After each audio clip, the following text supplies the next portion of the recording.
Good morning students. आज की class में हम लोग सीखेंगे अलजेब्रा अर्थात बीजगणित। यह गणित का बैकबोन माना जाता है। मतलब गणित का अगर सबसे स्ट्रांग पॉइंट है तो वह है क्या, और सबसे इम्पोर्टेंट पॉइंट है तो वह है अलजेब्रा। तो आज अलजेब्रा के बारे में हम लोग जानेंगे, इसका बेसिक्स जानेंगे, इसका फंडामेंटल्स जानेंगे, ताकि आने वाले समय में अर्थात 7th, 8th, 9th, 10th और 11th, 12th से ऊपर के क्लासेस में भी ये आपके लिए यूजफुल होगा। तो चलिए शुरू करते हैं। सबसे पहले ये जानते हैं कि अलजेब्रा है क्या। अलजेब्रा को हिंदी में कहते हैं बीजगणित। ये क्या होता है? बीजगणित अलजेब्रा गणित की एक शाखा है जिसमें हम लोग किसी अननोन पार्ट्स को जानने के लिए इसका उपयोग करते हैं। सबसे पहला पढ़ना कि अलजेब्रिक एक्सप्रेशन। ये अलजेब्रिक एक्सप्रेशन क्या होता है? अलजेब्रिक एक्सप्रेशन मतलब इसको कहते हैं बीजीय व्यंजक। व्यंजक क्या होता है? यानी बीजीय, अलजेब्रिक मतलब बीजीय और एक्सप्रेशन माने व्यंजक। ये क्या होता है? एक अलजेब्रिक एक्सप्रेशंस में दो चीज होते हैं, दो सिंबल होते हैं। There are two types of symbols. There are two types of symbols. कौन कौन से आते हैं? तो एक होता है वेरिएबल और एक होता है कांस्टेंट। क्या होता है? Variable, variable plus constant. Variable कहते हैं, वेरिएबल माने होता है चर, और कांस्टेंट कहते हैं अचर। इसको कहते हैं हिंदी में कहते हैं अचर।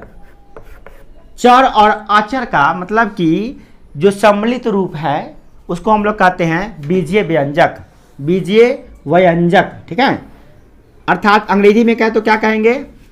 The combination of constant and variable, या variable and constant together with mathematical operations. Mathematical operations क्या जानते हैं? गणितीय चिन्ह, जैसे जोड़, घटाव, गुणा, भाग, लघुत्तम, ये सब होता है ना, ये सब मैथमेटिकल ऑपरेशंस होता है।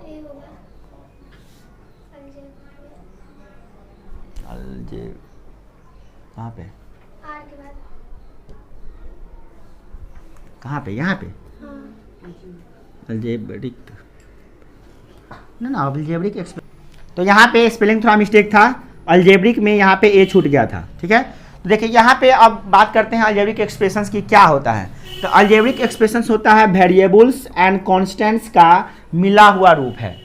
अब आपको ये जानना पड़ेगा कि अलजेब्रिक एक्सप्रेशन जो पढ़ने जा रहे हैं उसमें वेरिएबल क्या है और कांस्टेंट क्या है। तो वेरिएबल वैसा सिंबल होता है, यह एक सिंबल है, सिंबल्स जो कांस्टेंट होता है, इसका मान बदले नहीं, इसका मान बदलता हो, ऐसा सिंबल जो वेरी करता हो, वेरी करता हो, उसको हम लोग क्या कहेंगे? वेरिएबल। जो इसका मान बदल जाता हो, जिसका मान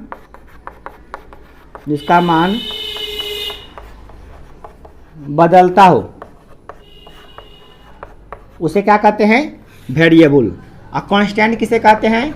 जिसका मान नहीं बदलता हो, जिसका मान फिक्स हो, मतलब कि एक जैसा हो। अब जैसे देखिए यहाँ पे एक एग्जांपल दिखाते हैं आपको हम। 4x² - 2x + 10 यहाँ है ना। तो यहाँ पे देखिए ये वेरिएबल है, इसमें x है, इसमें भी x है, ये वेरिएबल है, और ये क्या है? कांस्टेंट है ना, ये कांस्टेंट है।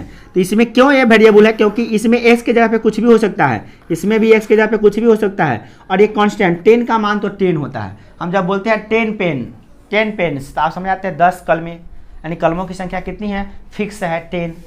बट हम आपको बोलेंगे 2x पेन, तो आप इसकी संख्या आप नहीं बता सकते कितना है। 2x पेन माने कितना पेन हुआ बताइए? आप बता सकते हैं? नहीं। अगर हम x की जगह पे 1 रख देते हैं तो क्या होता है? 2 × 1 यानी 2, तो क्या होगा? 2 पेन्स हो गया।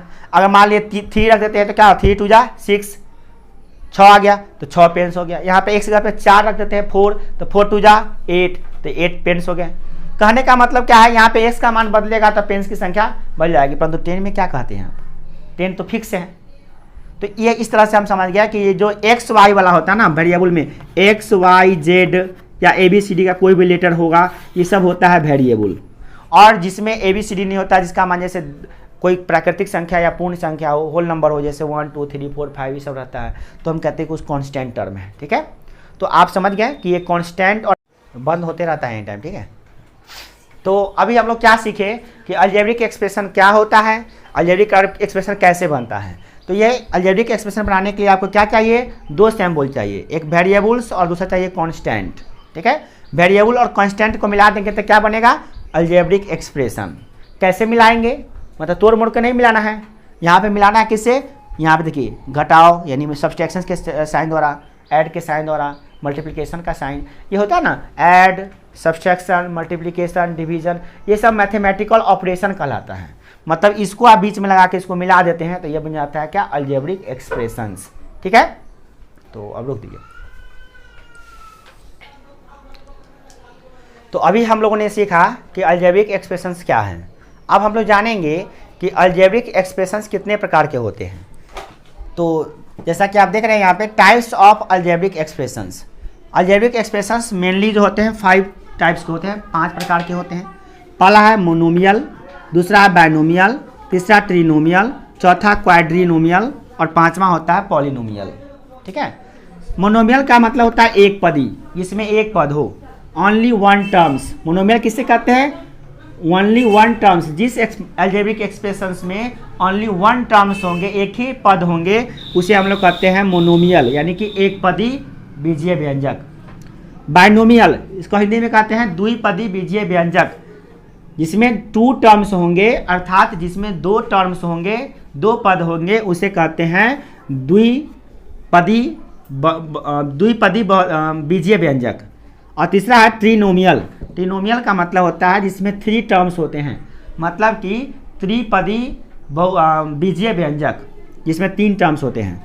क्वाड्रिनोमियल जिसमें 4 टर्म्स होते हैं, उसे कहते हैं क्वाड्रिनोमियल्स, हिंदी में कहते हैं चतुर्पदी बीजीय व्यंजक। और ये है पॉलिनोमियल। पॉलिनोमियल इस सब पॉलिनोमियल कहलाएगा यहाँ से, जिसमें 2 और मोर देन 2 टर्म्स होंगे, जिसमें 2 या 2 से अधिक होंगे क्या टर्म्स, उसे कहेंगे हम लोग पॉलिनोमियल। अर्थात बाइनोमियल भी पॉलिनोमियल है, ट्राइनोमियल भी पॉलिनोमियल है एंड क्वाड्रिनोमियल भी पॉलिनोमियल है। पॉलिनोमियल में ये तीनों आ गया, सिर्फ मोनोमियल नहीं आएगा, क्योंकि मोनोमियल में कितने टर्म्स होते हैं, ओनली 1 टर्म्स होते हैं, इसीलिए यह जो है पॉलिनोमियल नहीं होगा। बाकी ये तीनों पॉलिनोमियल ही हैं, ठीक है। अब हम लोग बात करते हैं एग्जाम्पल्स की, इसका एग्जाम्पल्स लिख लेते हैं। जैसे देखिए, अगर हम लिखते हैं 3x, तो 3x में कितने टर्म्स हैं, तो 1 टर्म्स हैं। और ये 2 टर्म्स वाला दिखाते हैं, जैसे 3x² + 5, तो यहाँ पर देखिए 5 के पहले 1 टर्म्स, 5 के बाद प्लस के पहले 1 टर्म्स और प्लस के बाद दूसरा टर्म्स, तो ये हो गया आपका क्या, बाइनोमियल, क्योंकि इसमें 2 टर्म्स हैं।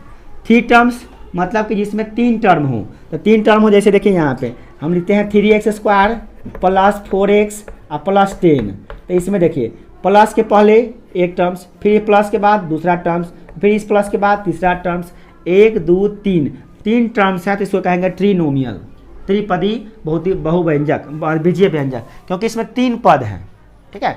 याद रखिएगा प्लस माइनस से पद अलग अलग हो जाता है। जैसे इसके बीच, ये दोनों के बीच में प्लस आ गया ना, तो ये दोनों पद अलग अलग हो गया। अगर इसके बीच में प्लस नहीं आता, गुना आता चाहे भाग आता, तो दोनों मिला के एक पद होता है, समझ गए। आप उस यहाँ पे कन्फ्यूजन नहीं कीजिएगा। देखिए यहाँ पे देखिए x⁴ है मान लिए, और 3x है, x² है, आप -2x है, +10 है। इसमें देख रहे हैं 1 टर्म्स, 2 3 4 टर्म्स है ना, तो इसको हम कहेंगे क्या, क्वाड्रिनोमियल, ठीक है। और देखिए जिसमें मोर देन 2 टर्म्स हो, माने ये सब, ये जो है ई वाला और ये वाला छोड़कर, मोनोमियल को छोड़कर, बाइनोमियल, ट्रिनोमियल और क्वाड्रिनोमियल, ये तीनों का एग्जाम्पल इसका एग्जाम्पल हो जाएगा, क्योंकि 2 या 2 से अधिक टर्म होने वाले हैं। अच्छा, अब यहाँ पे आपको डाल देगा कन्फ्यूजन में, देखिए कैसे, 2x² × 2x + 2x + 2, इसमें क्या कितने टर्म्स है, हाउ मनी टर्म्स। तो आप देखिए कोई विद्यार्थी क्या करेगा, 1 टर्म्स, 2 टर्म्स, 3 4 टर्म्स गण लेता है, और ये बिल्कुल गलत है। क्यों 4 को नहीं करना चाहिए, क्योंकि ये गुना भाग से, अब क्या आपको पता है ना, गुना भाग से एक टर्म रहता है, यानी इसको हम 1 टर्म गनेंगे। 1 टर्म्स 2 3 टर्म्स है, यानी कि ट्रिनोमियल है। अगर यहाँ पे गुना की जगह पे भाग कर देते हैं, तो अब देखिए सब मिला के एक टर्म्स हो गया, 1 ईसा हुआ 1 टर्म्स, 2 टर्म्स हो गया। फिर अगर यहाँ पे हम गुना डाल देते हैं, तो सब मिला के एक टर्म्स है, यानी मोनोमियल हो गया। देखने में लग रहा है क्या, 1 2 3 4, ये लग रहा है कि क्वाड्रिनोमियल है, 4 पद है, परंतु इसमें एक पद हुआ, ये पूरा मिलाकर 1 पद हो गया, क्यों? क्योंकि इसमें गुना और भाग का ऑपरेशन आया है इसलिए। अगर इसमें जोड़ और घटाव का ऑपरेशन आ जाएगा तो ये बहुत सारा टर्म हो जाएगा। जैसे यहाँ पर अगर हम यहाँ पे माइनस डाल दिए, फिर यहाँ पे प्लस डाल दिए और फिर यहाँ पे प्लस डाल दिए, ठीक है, तो ये जो हो गया ना माइनस प्लस प्लस, तो यहाँ पे एक टर्म्स 2 3 4, ये क्वाड्रिनोमियल हो गया। मतलब माइनस प्लस से आपको अलग करना है, गुना और भाग से अलग नहीं करना है, तब जाके आप इसको अलग करके उसका सही नाम दे पाएंगे, ठीक है। तो एग्जाम में ऐसा भी क्वेश्चन आएगा कि बताइए कौन सा पॉलिनोमियल है, ये अलजेब्रिक एक्सप्रेशन का नाम क्या है। तो आप टर्म गिन लीजिएगा, देख लीजिएगा, अगर 2 टर्म होगा तो कह दिएगा बाइनोमियल है, 4 गो टर्म होगा क्वाड्रिनोमियल है, 3 गो टर्म होगा ट्रिनोमियल है। आपको कहेगा कि ना ये तीनों में से एक बार में क्या कहेंगे, तो इसको कहेंगे पॉलिनोमियल कहेंगे। जना में 1 गो टर्म होगा उसको मोनोमियल कह देंगे। क्लियर? रोकिए, कैसा? तो अब हम लोग नेक्स्ट टॉपिक पर बढ़ते हैं और इसमें सीखेंगे कि कॉफिशिएंट किसे कहते हैं। किसी भी अलजेब्रिक एक्सप्रेशंस में जो टर्म्स होते हैं, टर्म्स अभी बताए ना प्लस माइनस से अलग हो जाता है, वो टर्म्स का कॉफिशिएंट क्या होता है। चलिए शुरू करते हैं। सबसे पहले देखिए यहाँ पे एक अलजेब्रिक एक्सप्रेशंस हम लिखते हैं, ध्यान से इसको देखिए और तब आप कॉफिशिएंट्स लिखिएगा, ठीक है। अब यहाँ पे कितने टर्म्स हैं तो आप आसानी से काउंट करके बता सकते हैं। तो आप काउंट कीजिए हमारे साथ, 1 2 3 4 टर्म्स है। तो इसमें कितने हो गए? 4 पद, यानी कि हम इसको कहेंगे क्या? क्वाड्रिनोमियल्स हैं। क्लियर? तो क्वाड्रिनोमियल्स हैं तो इसमें बहुत सारे 4 टर्म्स हैं।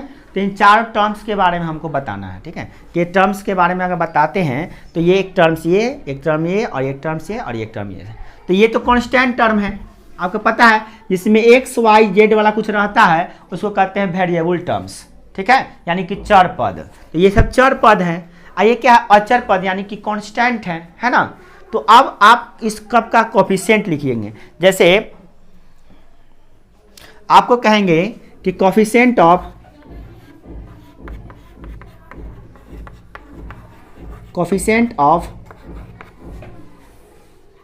x to the power 4, x to the power 4 का कोफिशिएंट क्या है। तो आप देखिएगा कि x टू द पावर 4 कहाँ पे है। तो आप सर्च कीजिएगा तो दिखाई दिया यहाँ पे है, x टू द पावर 4 यहाँ पे है। तो इसमें क्या गुना है, इसके साथ कौन सा अंक गुना है। तो आप देख रहे हैं 4 गुना है। तो x टू द पावर 4 का जो कोफिशिएंट है वो 4 है। बहुत बच्चे समझ रहे हैं कि सर ये 4 है इसलिए साथ ये 4 लिख दिया, ऐसी बात नहीं है। मान लीजिए यहाँ पे हम ये 4 ही रहने देते हैं और इसी को चेंज कर देते हैं, ये 10 कर देते हैं। तो अब जो है ना x टू द पावर 4 का कोफिशिएंट क्या हो गया, तो ये हो गया 10, ये 4 नहीं हो गया। मतलब क्या है कि किसी चीज़ का भी कोफिशिएंट निकालना है तो आप उसको सर्च कर लीजिए कहाँ पे है और उसमें देखिए कौन सा अंक गुना है, वही उसका कोफिशिएंट हो जाएगा। वेरी सिंपल, कोई डाउट नहीं होनी चाहिए। अगर आपसे हम कहेंगे कि कोफिशिएंट ऑफ एक्स क्यू, और यहाँ पे भी सौभाग्य से देखिए इसको चेंज कर लेते हैं। हाँ, एक्स क्यू का कोफिशिएंट क्या है, तो कहिएगा सर एक्स क्यू यहाँ पे है, इसके साथ क्या गुना है 13, यानी 13 इसका कोफिशिएंट यानी गुणांक हो गया। यानी एक्स क्यू का गुणांक क्या है, 13 है, ठीक है। और भी क्वेश्चन है, देखिए आपसे पूछेंगे कि बताइए कोफिशिएंट ऑफ एक्स क्या है, एक्स का कोफिशिएंट क्या है। तो आप सभी बता सकते हैं कितना है एक्स का कोफिशिएंट, बताइए कितना है, 4 है। तो इसका आंसर हो गया 4। क्लियर? कुछ कहते ही ना है। और ये अब इसका कोफिशिएंट तो है नहीं क्योंकि ये तो ऑलरेडी ये कांस्टेंट टर्म है। तो कांस्टेंट टर्म का कोफिशिएंट कहने का कुछ भी नहीं करेगा आपको, ठीक है, क्योंकि वेरिएबल का ही उसमें गुना होता है। वेरिएबल में क्या गुना, वही उसका कांस्टेंट होता है। सॉरी कांस्टेंट कहते हैं, कोफिशिएंट होता है। समझ में आ गया? कोई दिक्कत नहीं ना। चलिए इसको रोकें। तो अब चलते हैं हम लोग नेक्स्ट टॉपिक की ओर। इसमें हम लोग सीखेंगे कि लाइक टर्म्स और अनलाइक टर्म्स किसे कहते हैं, इस दोनों में क्या अंतर है। ठीक है, बहुत ही सिंपल है। कोई भी अलजेब्रिक एक्सप्रेशंस होता है तो उसमें कुछ ऐसे टर्म्स होते हैं जो एक जैसे होते हैं, तो देखने में एक जैसे होते हैं और उसका रियल में उसका कंपोनेंट्स भी निकाल लेते हैं तो एक जैसे ही होते हैं, दिखने में भी एक जैसे होते हैं, आप आसानी से पहचान सकते हैं। जैसे कुछ अलजेब्रिक एक्सप्रेशंस हम यहाँ पे लिख रहे हैं, आप इसको गौर से देखिए।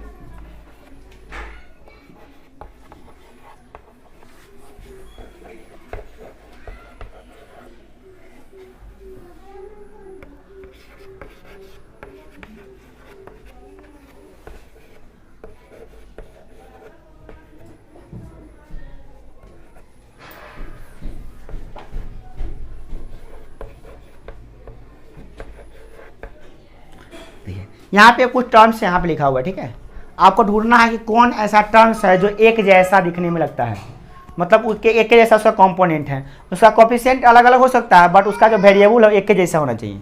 तो आप गौर कीजिए यहाँ पे देखिए, क्या एक्स क्यू वाई वाला कोई इसमें है? नहीं है, इसका कोई लाइक टर्म्स इसमें नहीं है। ठीक है, एक्स स्क्वायर वाई वाला है, देखिए एक्स स्क्वायर वाई वाला यहाँ पे है और एक्स स्क्वायर वाई वाला यहाँ पे है, दोनों है ना, तो ये और ये जो है ना लाइक टर्म्स हो गया ये दोनों आपस में। ठीक है, अब देखिए ये देखिए एक्स स्क्वायर वाई स्क्वायर है ना, तो ये वाला जो टर्म है ऐसा ही टर्म आपको यहाँ पे देखने को एक्स स्क्वायर वाई स्क्वायर, इसको मत देखिए 6 है, ये कोफिशिएंट है इसका कोफिशिएंट 9 है, ये दोनों का कोफिशिएंट ये है।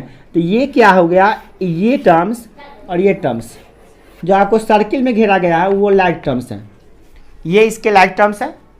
और ये जो रेक्टेंगल बना के घेरे हुए हैं बॉक्स में, रेक्टेंगुलर बॉक्स में जो घेरे हुए हैं, ये क्या है आपका, ये भी आपका क्या है, लाइक टर्म्स है। ये तीनों आपस में लाइक टर्म्स है, ये तीनों आपस में लाइक टर्म्स है, परंतु ये आपस में लाइक टर्म्स नहीं है। तो आप आसानी से पहचान सकते हैं लाइक टर्म्स को एक जैसा हो तो, इसका मतलब कि जो वेरिएबल पार्ट्स वाला है ना, वेरिएबल वाला पार्ट्स है वो एक जैसा होना चाहिए। अब जैसे अनलाइक टर्म्स देखिए, जैसे और भी लिखा देते हैं आपको, जैसे लिखा हुआ है 10x square y z, 10x y z, 10x square y. अब कुछ बच्चे इसमें कंफ्यूज जाते हैं, उनको क्या लगता है 10 10 10, चलो लाइक टर्म्स है, 10 कोफिशिएंट है, कोफिशिएंट को मत देखो, यहाँ पे क्या देखना है हम लोगों को, इसका वेरिएबल वाला पार्ट्स देखना है। तो इसका वेरिएबल पार्ट्स क्या है, x y square y z, इसका एक्स वाई जेड, इसका एक्स स्क्वायर वाई जेड है, ये नहीं है। ये तीनों का जो वेरिएबल टर्म्स है, ये वाला वेरिएबल वाला पार्ट्स जो है क्या समान है, एक जैसा है, नहीं है। तो ये सब जो है ना अनलाइक टर्म्स हैं, क्या है, सब है अनलाइक टर्म्स, असमान पद हैं, कोई दिक्कत नहीं होना चाहिए। चलिए इसको भी कर लीजिए, बंद कर, समझ में आया कि नहीं आया, कोई दिक्कत? हाँ ठीक ठाक है ना, वीडियो कट उठ नहीं रहा है कोई सीन। चलिए, तो अब हम लोग चलते हैं नेक्स्ट टॉपिक पे। इसमें हम लोग क्या सीखेंगे कि किसी भी अलजेब्रिक एक्सप्रेशंस का जो वैल्यू होता है क्या हम लोग निकाल सकते हैं। तो इसका आंसर होगा हाँ, बिल्कुल निकाल सकते हैं, और बहुत ही इजी मेथड से बन जाएगा आपका। आपको इसके लिए बोडमास का नियम जरूर आना चाहिए, किसमें कैसे पहले काम करते हैं ये आपको आना चाहिए। और आप अलजेब्रा पढ़ रहे हैं तो इतना उम्मीद तो आपसे कर ही सकते हैं कि आपको अलजेब्रिक इसका बोडमास का नियम आता होगा या डीमास पढ़े होइएगा आप। तो इतना अगर आपको आता है तो आप आसानी से निकाल सकते हैं। जैसे एक अलजेब्रिक एक्सप्रेशन हम लेते हैं, जैसे यहाँ पे है इतना है, तो ये 40 ले देते हैं ऐसा, ठीक है। एक अलजेब्रिक एक्सप्रेशन है, इसमें आप बता सकते हैं कि ये, आप पहले तो ये देखिए कि अलजेब्रिक एक्सप्रेशन है कि नहीं। कोई पूछेगा कि क्या ये अलजेब्रिक एक्सप्रेशन है, तो हम सोचेंगे थोड़ा देर, क्या है इसमें वेरिएबल है, हाँ है, कांस्टेंट है, हाँ है, वेरिएबल, खाली वेरिएबल रहेगा तो ये हो जाएगा अलजेब्रिक एक्सप्रेशन, चाहे खाली कांस्टेंट भी हो जाएगा तो जो अलजेब्रिक एक्सप्रेशन हो जाएगा, और दोनों रहेगा तो ये हो जाएगा अलजेब्रिक एक्सप्रेशन। तो ये अलजेब्रिक एक्सप्रेशन है, इसमें वेरिएबल वाला पार्ट्स है, ये क्या है, कांस्टेंट वाला पार्ट्स है, ठीक है। तो अब आप बात करते हैं कि अलजेब्रिक एक्सप्रेशन है तो क्या इसका वैल्यू निकाल सकते हैं, हाँ निकाल सकते हैं। अब इसमें क्या होगा कि अगर कोई आदमी ए और बी का मान देगा तो हम इस अलजेब्रिक एक्सप्रेशन का वैल्यू निकाल लेते हैं। तो क्वेश्चन रहेगा find the value of algebraic expression इतना at a is equal to 2 और बी इज इक्वल टू 10। मतलब कि a is equal to a और बी इज इक्वल टू 10 अगर दे देता है आपको, तो इस अलजेब्रिक एक्सप्रेशन का वैल्यू कितना होगा। तो इसके लिए आपको क्या करना होगा, वैल्यू निकालने के लिए a का वैल्यू 2 इसमें रखना होगा और b का वैल्यू 10 भी इसमें रखना होगा। इसको कहते हैं substitution of component in its algebraic expressions. Hindi में बोले तो क्या कहेंगे कि a और b का मान बीजीय व्यंजक में रखना, उसको वैल्यू को रख देना। कैसे रखते हैं क्या देखिए, आपको इससे कोई मतलब अभी नहीं है, इसे याद कर देख लीजिए कि हाँ a बराबर 2 है, b बराबर 10 है, बस इसका कहानी यहीं पे खत्म हो गया। अलजेब्रिक एक्सप्रेशन यही ना है, तो इसमें कितने टर्म्स हैं, 1 2 3, यानी कि ट्रिनोमियल दिया हुआ है। चलिए इसमें रखते हैं वैल्यू, कैसे रखेंगे, 4 है तो 4 यहाँ पे लिख देंगे, a टू द पावर 4 है तो a का वैल्यू कितना है, यहाँ पे 2 है तो 2 टू द पावर 4 लिख देंगे। मतलब जहाँ पर a था वहाँ पे हम क्या रख दिए, 2 रख दिए, क्यों, क्योंकि a का वैल्यू 2 था, माइनस है माइनस दे दिए, 14 है 14 दे दिए, a का वैल्यू कितना दिया हुआ है 2 तो 2 लिख दिए। अब यहाँ पे गुना लिख दिए, क्यों, क्योंकि यहाँ पे कोई साइन नहीं है, 14 और 1 के बीच में कोई साइन नहीं है, इसका मतलब गुना है। जब किसी दो चीज़ों के बीच में कोई साइन नहीं होगा तो आप समझ जाइएगा कि वहाँ पे गुना छुपा हुआ है, ठीक है। तो यहाँ पे हो गया। अब b के बारे में देखते हैं, b कितना है इसका, यहाँ पे इंटू कुछ नहीं है तो क्या है, इंटू है, इंटू यानी क्या गुना है। और बी का वैल्यू कितना है 10, तो 10 रख दिए, माइनस 100 तो 100 रख दिए। अब इसको सॉल्व करने आपको आना चाहिए, ये बोडमास का नियम। सॉल्व करने के लिए क्या करना पड़ेगा, जैसे पावर 4 है तो पावर 4 के बारे में आपको जाने होइएगा, आप थोड़ा सा जाने होइएगा क्या कि पावर 4 का मतलब होता है 2 को 4 टाइम्स मल्टीप्लाई करना है, माने 2 को 4 बार गुना करना है। तो कर लेते हैं हम लोग रफ में, 2 इंटू 2 टू द पावर 4 का मतलब हो गया 2 इंटू 2 इंटू 2 इंटू 2, गुना कर लेते हैं। 2 2 जा 4, 2 दूना 4, 4 दूना 8, 8 दूना 16, 16 हो गया। तो यहाँ पे लिख देंगे 4, इसका वैल्यू कितना है 16, तो 16 लिख दिए माइनस। अब इसको गुना कर देंगे, 14 दूना 28 यानी 14 2 जा 28 इंटू 10 यानी कि 14 दूना 28 गुने 10 280 माइनस 100। अब इसको गुना कर लेते हैं, 16 का पढ़ेंगे, 16 का 16 16 32 43 16 64, 16 4 जा 64, तो यहाँ 64 लिख दिए माइनस 280 माइनस इतना तो आप बचपन में सॉल्व करना सीखे हैं कि माइनस वाला को एक साथ ऐड कर देते हैं, प्लस वाला को एक साथ ऐड करते हैं। तो प्लस वाला तो एक ही है 64 माइनस, ये दोनों को ऐड कर देंगे आएगा 380 आ जाएगा। इसमें से घटाएंगे, 10 में से 4 गया 6, 7 में से 4 गया 6 गया 1, ये हो गया 3, इतना आपका आंसर हो गया। ये भी माइनस में आ गया आंसर। मतलब कि इस अलजेब्रिक एक्सप्रेशंस का वैल्यू जो है वो -116 होता है, कब, जब a = 2 होता है और b = 10 होता है तब। ठीक है, अगर a का वैल्यू बदल देंगे, b का वैल्यू बदल देंगे तो इसका वैल्यू भी बदल जाएगा, क्योंकि यहाँ पे मान रखेंगे और सॉल्व करेंगे तो उसका मान बिल्कुल अलग आएगा। ठीक है, तो और भी क्वेश्चंस पे हम लोग प्रैक्टिस कर सकते हैं। हम कुछ क्वेश्चन दे देंगे, आप कमेंट्स में उसका आंसर लिखिएगा, फिलहाल में आप इसको समझ लीजिए। ठीक है, चलिए रोक दीजिए।